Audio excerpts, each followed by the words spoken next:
আমি আজকে আপনাদের সামনে হাজির হয়েছি নতুন একটি ঘটনা নিয়ে, যে ঘটনাটি আমি শুনেছি ইদ্রিস নামক একজন ভদ্রলোকের কাছ থেকে। ইদ্রিস সাহেব আমাকে যে ঘটনাটি বলেছেন সেই ঘটনাটি আজ থেকে প্রায় মোটামুটি 5 থেকে 7 বছর আগে হবে।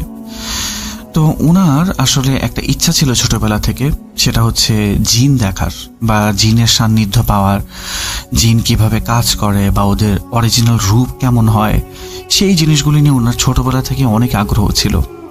ওনাদের পরিবার ছিল মোটামুটি বেশ ভালো ধনী এবং ভালো টাকা পয়সাওয়ালা পরিবার।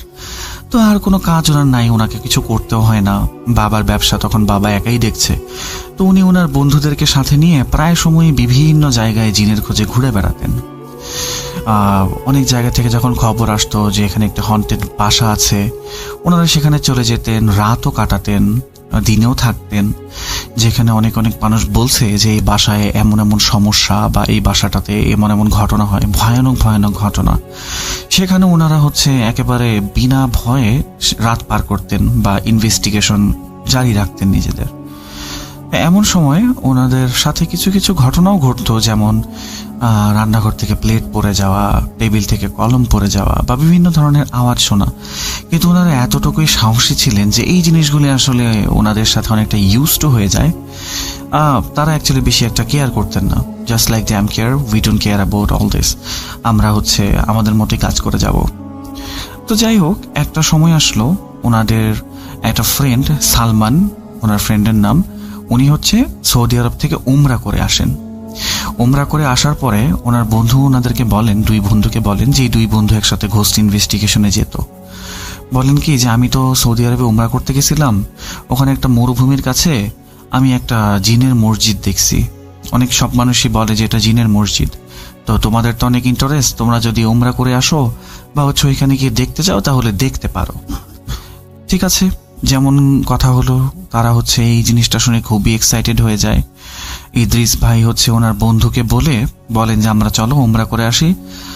এরপরে উমরার ডেট কবে সেই চিন্তা করে ওনারা ফ্লাইট বুকিং দেয়। তো ফ্লাইট বুকিং দেওয়ার পরে ওনারা চলে যায় একদম সরাসরি সৌদি আরব। তো উমরা করলেন ওনারা, নামাজ কালাম সব কিছু সুন্দর মতো শেষ হলো। প্রথম প্রায় কয়েকদিন ওনাদের ইবাদতের মধ্যে দিয়েই কাটলো। কিন্তু এর মাঝখানে ওনারা আশেপাশের মানুষদেরকে জিজ্ঞাসা করতেন যে এখানে সবচেয়ে ভয়ঙ্কর ভয়ঙ্কর জায়গা কোথায় আছে, আমরা সেখানে যেতে চাই। অনেক অনেক জায়গা মানুষ দেখালো, অনেক অনেক জায়গার কথা মানুষ বলল, কিন্তু কোনো জায়গায় গিয়ে ওনারা খুব বেশি একটা আশানুরূপ ফলই পেলেন না। ওনারা চিন্তা করতেন কি যে বাংলাদেশে যেমন অবস্থা, এই সৌদি আরবে একই রকম অবস্থা, নতুন কোনো কিছু নাই আসলে। তো আমাদের জিন দেখার এই আশাটা বোধহয় আর হলো না, মিটলো না, আমরা হয়তো বা খালি হাতেই ফিরে যাব। এই চিন্তা করে ওনারা চিন্তা করলেন যে তাহলে আমরা 2 দিন পরে ফ্লাইট বুক করে রাখি, একটা দিন ঘুরবো, পরের দিন আমরা চলে যাব। তো সেই হিসাবে ওনারা ফ্লাইট বুকিং করলেন। তো ফ্লাইট বুকিং করার পরের দিন ওনারা চিন্তা করলেন কি যে একটু ঘুরে আসি, দেখি মরুভূমির জায়গাগুলা। একটা মরুভূমিতে ওনারা হেঁটে চলেছেন মোটামুটি 20 থেকে 30 মিনিট হাঁটার পরে ওনারা দেখলেন কি মরুভূমির উপর একটা মসজিদ। তো ওনারা চিন্তা করলেন এই মরুভূমির ভেতরে, এরকম জায়গার ভেতরে মসজিদ কে বানায়? তখন ওনারা চিন্তা করলেন কি যে হয়তো বা এখানে এমন কোনো ভালো মানুষ মসজিদ বানিয়েছেন, এই চিন্তা করে যে এখানে অনেক মুসাফির যদি যাতায়াত যখন করে যেন আল্লাহর ঘরে এসে নামাজ পড়ে যেতে পারে, এই কারণে হয়তো বা বানানো।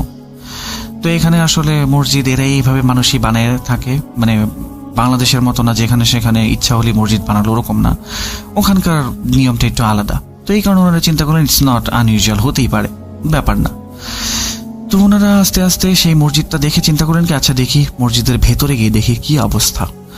ওনারা আস্তে আস্তে মসজিদটার ভেতরে যখন যেতে লাগলেন তখন ওনারা শুনতে পেলেন মসজিদের ভেতর থেকে সুন্দর কোরআন তেলাওয়াতের আওয়াজ আসছে। ওনারা মসজিদটার ভেতরে ঢুকলেন এবং দেখলেন কি যে ভেতরে কেউ নেই, সম্পূর্ণ মসজিদ ফাঁকা। তো ওনারা সেই আওয়াজটাকে ফলো করতে লাগলেন যে আওয়াজটা আসলে আসছে কোত্থেকে।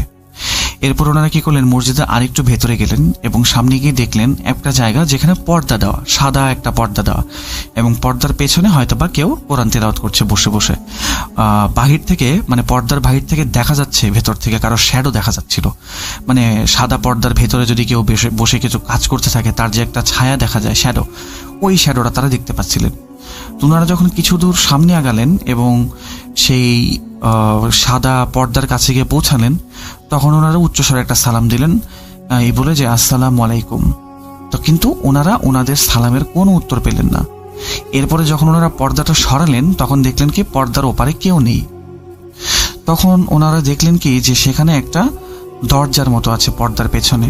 ওনারা ভাবলেন হয়তো বা এখান দিয়ে কেউ চলে গেছে যে ছিল এতক্ষণ এখানে। এরপর ওনারা ওনাদের পেছন থেকে একটা শব্দ শুনতে পেলেন, আসসালামু আলাইকুম। ওনারা পেছনে ফিরলেন, ফিরে দেখেন একজন মোটামুটি ভালো বয়স্ক প্রবীণ একজন ব্যক্তি ওনাদের সামনে দাঁড়িয়ে আছে এবং ওনাদেরকে দেখেই সেই ব্যক্তিটা কি করলো, হাত মেলালো এবং তাদেরকে বুকে নিয়ে কোলাকুলি করলো। এমন মনে হচ্ছিল যে এই ভদ্রলোক আসলে ওনাদেরকে চেনে, দুই বন্ধুকে হয়তো বা চেনে। তো ওনারা বসলেন একটা জায়গায় মসজিদের। এরপরে ভদ্রলোক ওনাদেরকে পানি খাওয়ালেন এবং ফলমূল খাইয়ে বললেন কি চলেন আপনারা আমার রুমে চলেন, রুমে গিয়ে গল্প করব। তো সেই ভদ্রলোক কি করলেন, সেই দুইজনকে রুমে নিয়ে চলে গেলেন। তো রুমে যাওয়ার পরে ওনারা নানান বিষয় নিয়ে গল্প করছিলেন।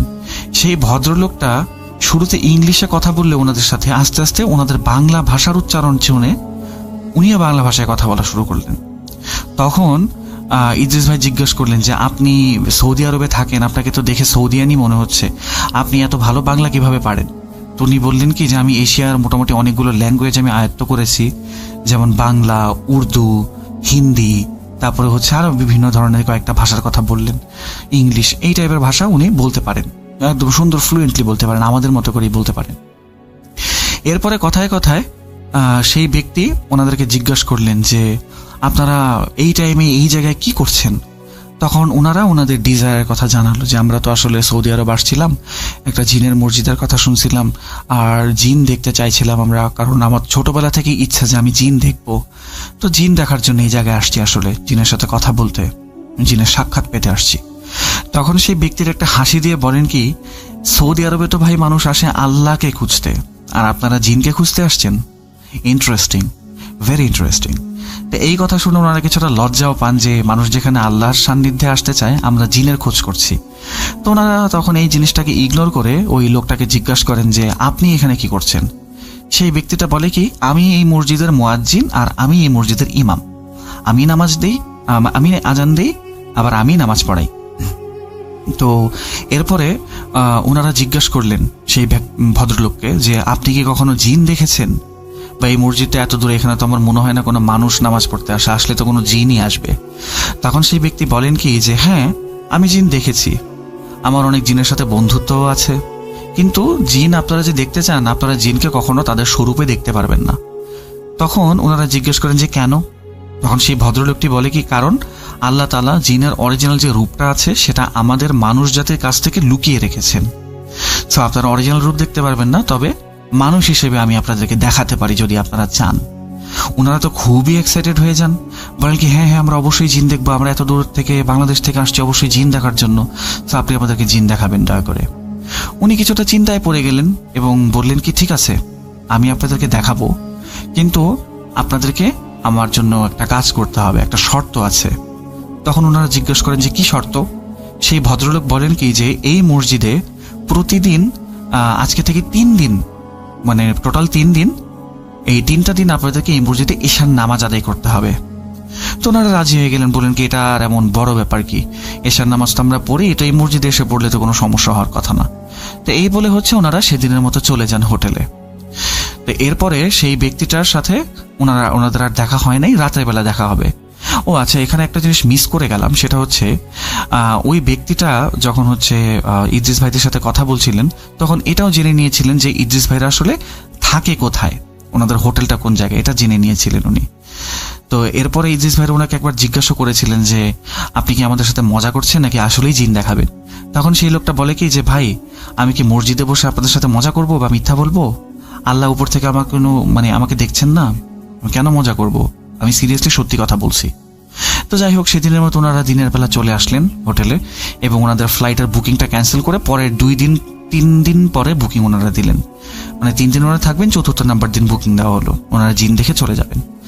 তো রাত হলো, এশার আজান দিল, ওনারা চলে গেলেন সেই মসজিদে ঢুকে ওনারা দেখলেন সম্পূর্ণ মসজিদটি খালি এবং ভেতরে লাইট বলতে কিছু নাই, বাস কিছু হচ্ছে প্রদীপ জ্বলছে, ল্যান্টার্ন, মানে আগুনের ল্যান্টার্ন জ্বলছে। তো সেই ব্যক্তিটা হঠাৎ করে ওদের সামনে এসে সালাম দিলেন, হাত মেলালেন, কোলাকুলি করলেন এবং একসাথে ওনারা 3 জন মিলে অজু করলেন। অজু করার পরে ওনারা নামাজ পড়তে গেলেন।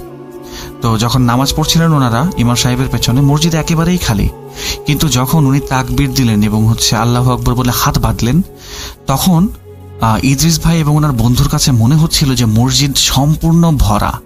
মনে হচ্ছিল এমন যে বাংলাদেশের কোনো একটা মসজিদে জুম্মার নামাজ আদায় করতে গিয়েছি, এত বেশি ক্রাউডেড লাগছিল, মানে মসজিদটা খুবই ক্রাউডেড ফিল হচ্ছিল।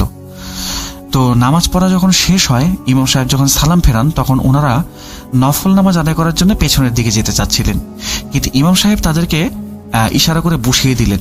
যেমন আমাদের দেশে আমাদের পেছনে যখন কেউ নামাজ পড়তে থাকে, আমরা যখন পেছনে যেতে চাই, তখন ইমাম সাহেব যেভাবে হাত দিয়ে বলেন যে থামো, পেছনে নামাজ পড়তেছে, যাওয়া যাবে না, এরকম ইশারা করে ওনাদেরকে থামিয়ে দিলেন। কিছুক্ষণ পরে 10-15 মিনিট পরে উনি ওনাদেরকে হাতের ইশারায় বলেন কি এবার তোমরা গিয়ে নামাজ পড়ে আসো।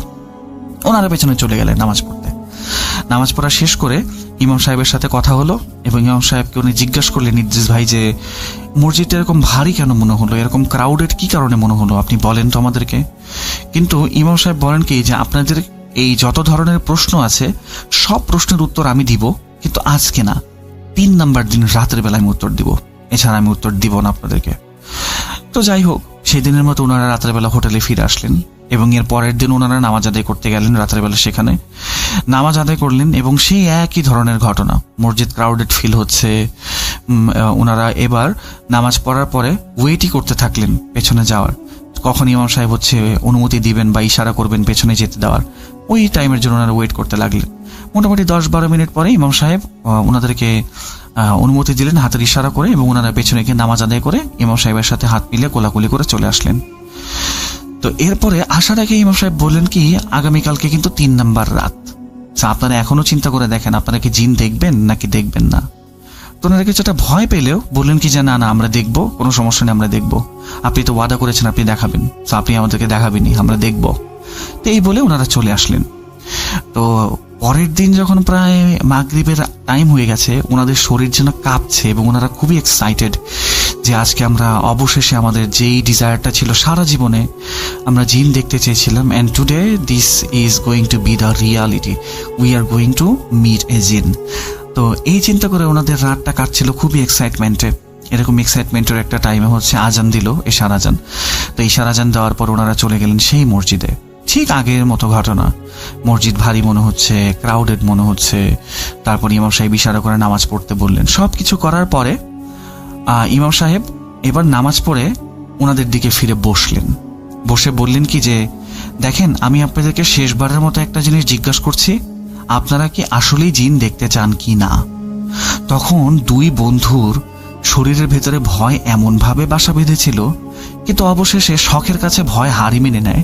ওনারা এক্সাইটমেন্টে বলেন কি হ্যাঁ হ্যাঁ আমরা অবশ্যই দেখব। এই কথা বলার পরে ওই ইমাম সাহেব বললেন কি চলেন, আপনারা আমার সাথে চলেন, আমার রুমে চলেন। তো ওনারা ইমাম সাহেবের পেছন পেছন যেতে লাগলেন, ইমাম সাহেব সামনে, ওনারা পেছনে। হাঁটার পরে যখন ইমাম সাহেব রুমের ভেতরে ঢুকলেন, তখন ইদ্রিস ভাইয়ের পাটা ইমাম সাহেবের পায়ের সাথে কিছুটা একটা ক্র্যাশ হয়ে যায়, ক্ল্যাশ লাগে। যেমন আমরা আমাদের পেছনে যখন কেউ হাঁটে হঠাৎ করে আমাদের পায়ে লেগে যায়, এমন ভাবে একটু লেগে পড়ে। ওনারা রুমে যখন ঢুকলেন ইমাম সাহেবের পেছন পেছন, তখন ওনারা একেবারেই অবাক। যেই রুমে কোনো জানালা নেই, যেই রুমে কোনো দরজা নেই, সেই জায়গায় কিভাবে একটা মানুষ রুমের ভেতর থেকে উধাও হয়ে যায়। কারণ ওনারা রুমের ভেতরে ঢুকে কোনো ধরনের কোনো মানুষকে দেখতে পাননি। ইদ্রিস সাহেব এদিক ওদিক দেখছেন আর চিন্তা করছেন এটা কি হলো আমাদের সাথে, আমরা তো কিছুই বুঝতে পারছি না। এরপর উনি ওনার বন্ধুর দিকে তাকিয়ে দেখলেন কি ওনার বন্ধু রুমের একটা কোণে তাকিয়ে আছে এবং খুবই একবারে কি বলবো, শক অবস্থায় তাকিয়ে আছে। উনি একদম নাম হয়ে গেছেন, না কোনো কথা বলতে পারছেন, কিচ্ছু না। উনি ওনার বন্ধুকে কয়েকবার নাম ধরে ডাকলেন, কিন্তু ওনার বন্ধু ওনাকে কোনো সাড়া দিল না। এরপরে উনি ওনার বন্ধুকে একটা থাপ্পড় দিলেন গালের ভেতরে। থাপ্পড় দেওয়ার পরে যখন ওনার একটু সেন্স ফিরে আসে, তখন উনি বলেন কি চল এখান থেকে চল, আমরা কোন জায়গায় পড়ছি আমরা জানি না, চল এখান থেকে চল, এখানে আর এক মুহূর্ত না। ওনারা 2 জনই দৌড়ে মসজিদ থেকে বেরিয়ে গেলেন এবং মসজিদ থেকে বের হয়ে যখন ওনারা দৌড়াচ্ছেন, তখন পেছন থেকে শুনতে পাচ্ছেন কেউ উচ্চস্বরে বলছে, আমরা আমাদের ওয়াদা রেখেছি, আপনারা জিন দেখতে চেয়েছিলেন, আপনারা দেখেছেন এবং আমরা দেখিয়েছি, দয়া করে এই জায়গায় দ্বিতীয়বার আর আপনারা কখনোই আসবেন না, আসসালামু আলাইকুম। এই কথা শুনে ওনারা দৌড়ে দৌড়ে চলে আসেন হোটেলে। ওনাদের অবস্থা দেখে তো হোটেলের রিসেপশনিস্ট অবাক হয়ে যায় যে কি ব্যাপার, আপনাদের এই অবস্থা কি কারণে। তো ওনারা কথাই বলতে পারছিলেন না। রিসেপশনিস্ট ওনাদেরকে বসালেন একটা জায়গায়, পানি টানি সব কিছু খাওয়ানোর পরে যখন একটু স্টেবল হলেন ওনারা, তখন সব ঘটনা খুলে বললেন রিসেপশনিস্টকে। রিসেপশনিস্ট বলল কি যে হতে পারে এখানে অনেক জায়গায় এরকম আছে, আসলে আমরা তো আসলে ওইদিকে কখনো যাই না, বাট আপনাদের সাথে যেটা হয়েছে সেটা হয়তো বা সত্যি হতে পারে, কারণ দুইজনের তো হ্যালুসিনেশন হতে পারে না। এরপরে ইদ্রিস ভাই ওনার বন্ধুকে জিজ্ঞেস করলেন যে তুই ওভাবে তাকায় ছিলি কি কারণে রুমের ভেতরে একটা কোণে। তখন উনি বললেন কি যে আমি দেখতে পেলাম কি যে হুজুর রুমের ভেতরে ঢোকার পরে ওই জায়গাটা অন্ধকার হয়ে গেল, আর কিছুই আমি জানি না। তো দুই বন্ধুর ভাষ্য একই রকম, ইদ্রিস ভাই দেখেছেন যে রুমের ওই জায়গাটা পার্টিকুলার একটা প্লেস অন্ধকার হয়ে গেছে। এরপরে ওনারা সেদিন রাতের বেলা কোনো রকমে রাত কাটিয়ে দেন হোটেলে এবং নির্ঘুমভাবে। পরের দিন ওনারা ফ্লাইট ছিল ওনারা বাংলাদেশে ফেরত আসেন। ফেরত আসার পরে এত বেশি এই ঘটনা ওনাদের মাথায় আটকে ছিল এবং এত ভয়ানক ছিল ওনাদের জন্যে, ওনারা দুই বন্ধু প্রায় 4 থেকে 5 মাস নিজেদের সাথে কোনো দেখাই করেন নাই। কারণ দেখা করলেই একজনের সাথে যদি দেখা হয় এই ঘটনাটা ওনাদের মনে পড়ে যায় এবং ওনারা ভয়ে ভয়ে থাকেন। এরপর থেকে ইদ্রিস ভাই আমাকে যেটা বলেছেন, উনি আল্লাহর ঘর মসজিদে গিয়ে নামাজ পড়ে দোয়া করেছেন এবং মাফ চেয়েছেন আল্লাহর কাছে যে আল্লাহ আমাকে ক্ষমা করে দাও, আমি যেই জায়গায় মানুষ আল্লাহকে বা তোমাকে খুঁজতে যায় আমরা ওই জায়গায় জিন খুঁজতে গেছি, আমরা জীবনে না কোনোদিন জিনের পেছনে যাব না এই ধরনের কোনো ঘটনায় আমরা কোনোদিন যাব, কারণ আমাদের দুই বন্ধুর সাথে সেই জায়গায় অনেক খারাপ কিছুই হতে পারতো, কিন্তু তুমি যেহেতু আমাদেরকে এখান থেকে বাঁচিয়ে নিয়ে এসেছো সেই হিসাবে বলছি ক্ষমা চাচ্ছি এবং আমরা আর কখনোই এই ধরনের কোনো কাজ করব না, আমাদেরকে ক্ষমা করো আল্লাহ। তো এই ছিল আসলে ইদ্রিস ভাইয়ের ঘটনা। আমার কাছে ঘটনাটা খুবই ইন্টারেস্টিং লাগে, এই জন্য আপনাদের কাছে আমি শেয়ার করলাম ঘটনাটা। আশা করি ভালো লেগেছে। তো আজকে আমি বিদায় নিচ্ছি প্রিয় লিসেনার্স। আশা করি আবারও কথা হবে নতুন কোনো এপিসোডে নতুন কোনো ঘটনা নিয়ে। ততদিন পর্যন্ত আপনারা সকলে ভালো থাকুন, সুস্থ থাকুন এবং ভূত.com এর সাথে থাকুন।